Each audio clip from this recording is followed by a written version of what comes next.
ہاں ٹھیک ہے، کھلے میں نہیں کر رہے ہم خود بھی منع کرتے. میں بھی آپ سے کہوں گا کہ کھلے میں، میدان میں، گلی میں، چوک میں، کہیں منظر عام پر، پبلک کے اندر قربانی نہیں کرنی چاہیے. قربانی کا ویڈیو بھی نہیں بنانا چاہیے، قربانی کا فوٹو بھی نہیں لینا چاہیے، قربانی کے جانور کو گھمانا بھی نہیں چاہیے. قربانی کے جانور کا پورا احترام کرنا چاہیے.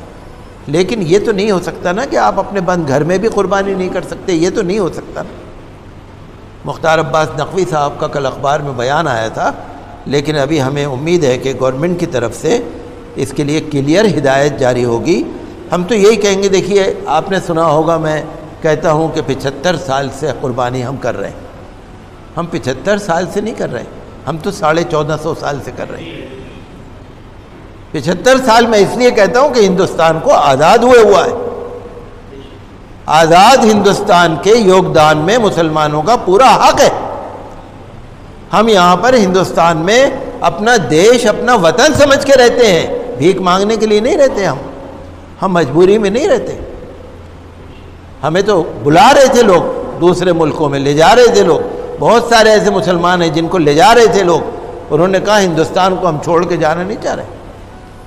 اور میں اپنی بتاؤں، ہمارے تو نانا جب سارے یہاں سے چلے گئے تھے پاکستان ہجرت کر کے، تو ہمارے نانا صاحب نے ہماری امی کا اور ہمارے والد صاحب کا باقاعدہ وہ بنا کے بھیجا تھا، جو پاسپورٹ ہوتا تھا اس زمانے میں، وہ بنا کے بھیجا تھا کہ یہاں آ جاؤ. تو ہم لوگ تو یہاں پر اپنا وطن سمجھ کے رہ رہے ہیں. یہ وطن ہے ہمارا.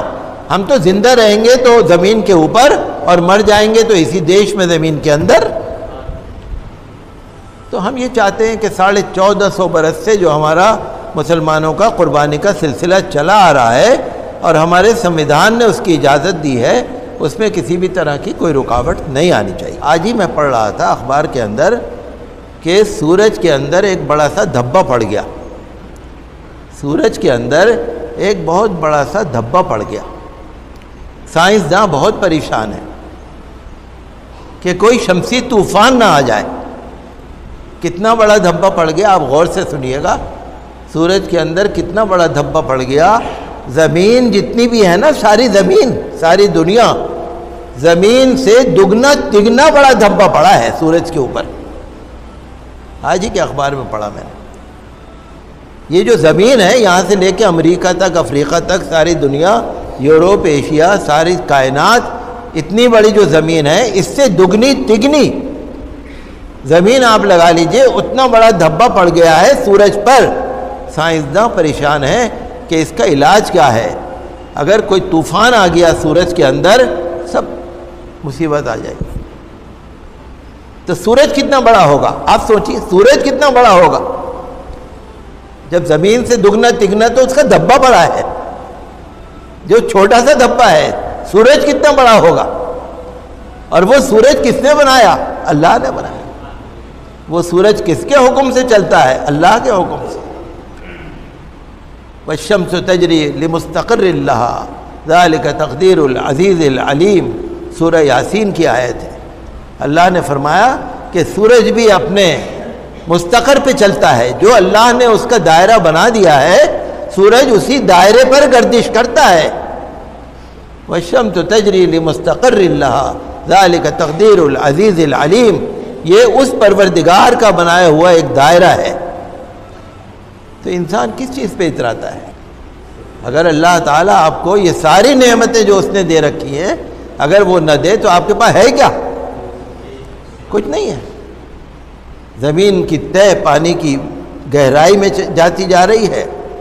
پہلے اگر 20 فٹ پہ پانی تھا تو 25 فٹ پہ چلا گیا، 40 فٹ پہ چلا گیا. جگہ جگہ بورنگ ہو رہی ہے. جب بورنگ ہو جائے گی تو وہ پانی جتنا موجود ہے وہ بھی ختم ہو جائے گا. جب تک اللہ کی نعمتوں کا اقرار نہ کرو، اللہ کی نعمتوں کی قدر نہ کرو، اللہ کے سامنے سر نہ جھکاؤ. بھائی جس کا کھاؤ اس کا گاؤ، آپ نے سنا ہوگا نا.